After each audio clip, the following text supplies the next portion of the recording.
Hello বন্ধুরা, কেমন আছো সবাই? আশা করতেছি ভালো আছো। আমাদের নতুন একটি ব্লগে সবাইকে স্বাগত। বন্ধুরা, আমাদের ভিডিওটা কে কোথা থেকে দেখতেছো অবশ্যই কমেন্ট করে জানিও। আর ভালোবাসা অবিরাম সবার জন্য। আমরা সকাল সকাল ব্লগটি শুরু করে দিলাম। সকালবেলা খুদের ভাত রান্না করা হয়েছে, আর কাঁঠালের বিচি ভর্তা আর কালো জিরা ভর্তা করা হয়েছে। তো বন্ধুরা, তোমরা কে কোথা থেকে আমাদের ভিডিওটা দেখতেছো আর কার কার এলাকাতে এরকম খুদের ভাত পোলাওর মতো করে ঝরঝরা সুন্দর করে রান্না করে এবং ভর্তা দিয়ে খাও, এটা অবশ্যই জানিও। আসলে এলাকা ভিত্তিক রান্না এক এক জায়গায় এক এক রকম করে করে, তাই না বন্ধুরা?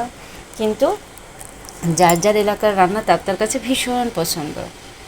তো খুদের ভাতটা কিন্তু আমাদের এলাকায় খায় না, আমার শ্বশুরবাড়ির এলাকায় খায়। তো আমার কাছে এখন কিন্তু এটা ভীষণ ভালো লাগে। মেন কথা, আমার মুখে যেটা স্বাদ লাগবে সেটাই আমার কাছে ভালো লাগে, আর সেটা আমি বলবো ভালো লাগে। কিন্তু আমি আমার এলাকায় রান্না করে না বলে, খায় না বলে আমি সেটা কখনোই নিন্দে করি না। তো আমার শাশুড়ি মা হচ্ছে দুপুরের জন্য মাংস কষা রান্না করবে, মানে হালকা হালকা ঝোল রাখবে, একবার কষা কষা ভাব। তো সে মাংস কষাচ্ছিল, তো আমি একটু ভিডিও করে নিয়েছি। তো শুক্রবার যেহেতু বাবুর বাবা বাসায় থাকে, তারপরে বিভিন্ন ধরনের বাসায় একটু কাজ আছে, আর শুক্রবার একটু বেশি প্রেশার থাকে, সব কিছু মিলিয়ে আমি কাজকর্মে একটু বিজি ছিলাম, যার কারণে আমার শাশুড়ি মা মাংসটা রান্না করেছে আর আমার জন্য অনেক হেল্পফুল হয়েছে। কারণ বাসায় যদি কেউ একটু কাজ করে দেয় ভীষণ ভালো হয়, আর আমার শাশুড়ি মা অনেক ভালো, সে অনেক হেল্পফুল, সে বাসার অনেক কাজকর্ম করে থাকে, এর জন্য আমি অনেক অনেক কৃতজ্ঞ তার কাছে। তো যাই হোক, এই ভিডিওটার মাধ্যমে আমি তাকে অনেক কৃতজ্ঞতা জানাচ্ছি। যদিও সে ভিডিওটা শুনবেও না, জানবেও না, কিন্তু আমি মন থেকে তাকে কৃতজ্ঞতা জানাচ্ছি। কৃতজ্ঞতা জানানোর কারণ হচ্ছে সে থাকাতে আমার অনেক সুবিধা হচ্ছে এজন্য। তো যাই হোক বন্ধুরা, শ্বশুর শাশুড়ি থাকলে আসলে অনেক ভালোই হয়, অনেক অপরচুনিটি পাওয়া যায়। আমার বাচ্চাটা তাদের সাথে মানে খেলার সাথী পাচ্ছে, তারাও একটা মানে শেষ বয়সে খেলার সাথী পাচ্ছে। সব কিছু মিলে আমার কাছে ভীষণ, আমি খুব এনজয় করি। তো সারাদিন তাদের ব্যস্ত থাকে আমার ছেলেকে নিয়েই, সে ভাই কী খাবে, ভাই কী করবে। তো আমি পেঁয়াজ আর রসুন ভেজে নিচ্ছি ডাল চচ্চড়ি বসাবো বলে। আর ডালটা আমি আগেই ধুয়ে ঝরা দিয়ে রেখেছিলাম। তো আমি আগে ডাল চচ্চড়ি অনেক মানে একবারে শুকনা শুকনা খেতাম, আমার পছন্দ ছিল শুকনা শুকনা। কিন্তু শ্বশুরবাড়িতে এসে তারা একটু শুকনাটা কম খায়, মানে একটু হালকা গ্যাবি গ্যাবি থাকবে। তো সেরকমই আমি এখন রান্না করি, কারণ আমি তো আর একা খাই না, তো যেহেতু সবাই খায়। তো আসলে মেয়েদেরই বেশিরভাগটা অ্যাডজাস্ট করে নিতে হয়, যে কোনো ক্ষেত্রে, যে কোনো মানে সব ক্ষেত্রেই বেশিরভাগ অ্যাডজাস্টটা মেয়েরাই করে থাকে। কারণ মেয়ের বাড়িতেও কেউ যায় না, তারা বেড়াতে যায়।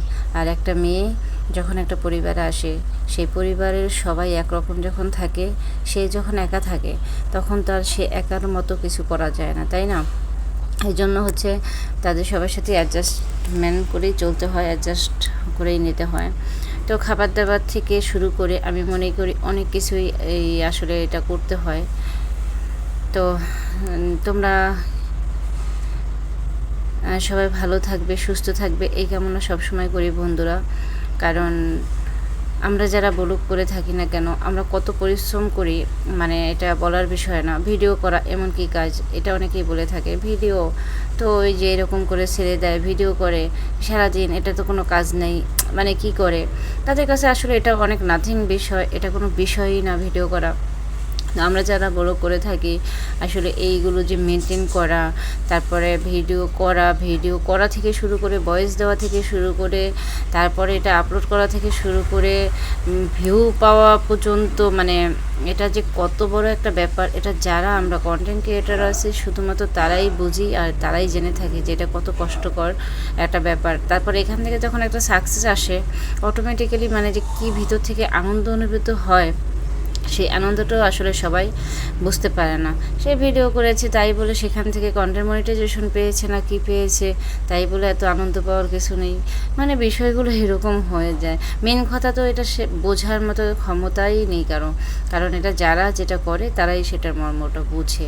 এটা এটা কতটা পরিশ্রম আর কতটা মানে কষ্টের একটা জায়গায়, বা এটা একটা কাজ, এটা একটা কর্ম, এটা একটা জবের মতো, এই বিষয়টা কাউকে বোঝানো যায় না।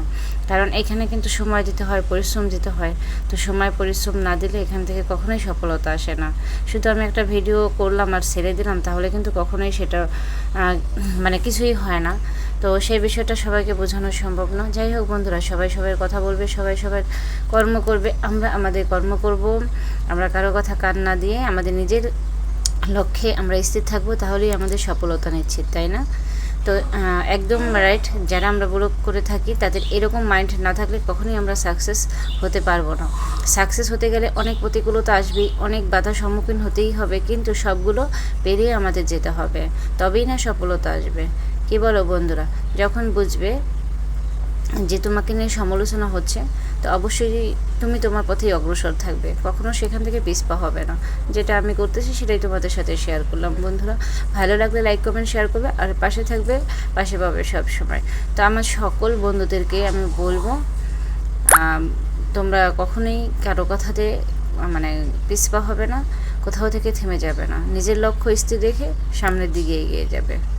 তো দেখো কি লোভনীয় লাগতেছে, তাই না? তো মাংস কষাটা কিন্তু ভীষণ ভালো হয়েছে, খুবই ভালো হয়েছে।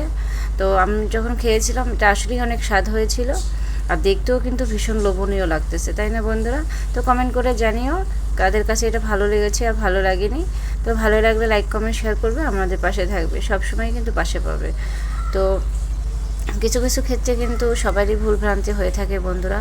তো সব কিছু, যেমন আমি বয়স দিচ্ছিলাম, বয়স দেওয়াটা ঠিক আছে, খুব ইজি একটা ব্যাপার, কিন্তু বয়স দেওয়াতে কিন্তু আমার অনেকটা প্রবলেম ফেস করতে হয়েছিল।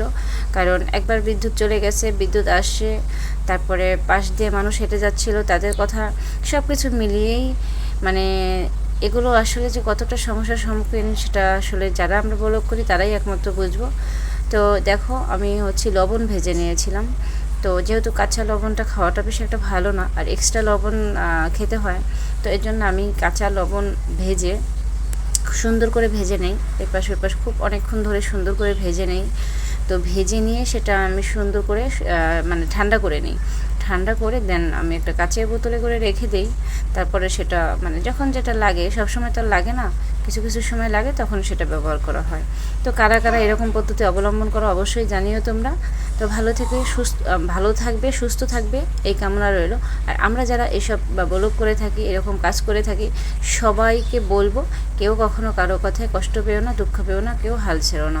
সবারই সফলতা আসবে, আমারও এসেছে, তোমারও আসবে, সবাই আসবে।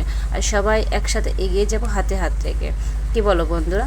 এই যে আমার বাবা সোনাটার খাবার, তো ওর জন্য পাবদা মাছ রান্না করা হয়েছিল, সেই ভিডিওটা আর করা হয়নি, আর দেখানোও হয়নি আসলে, তাহলে ভিডিওটা অনেক বেশি বড় হয়ে যেত, এর জন্য আর করা হয়নি। তো ভালো থেকো সবাই, সুস্থ থেকো, টাটা, বাই বাই বন্ধুরা।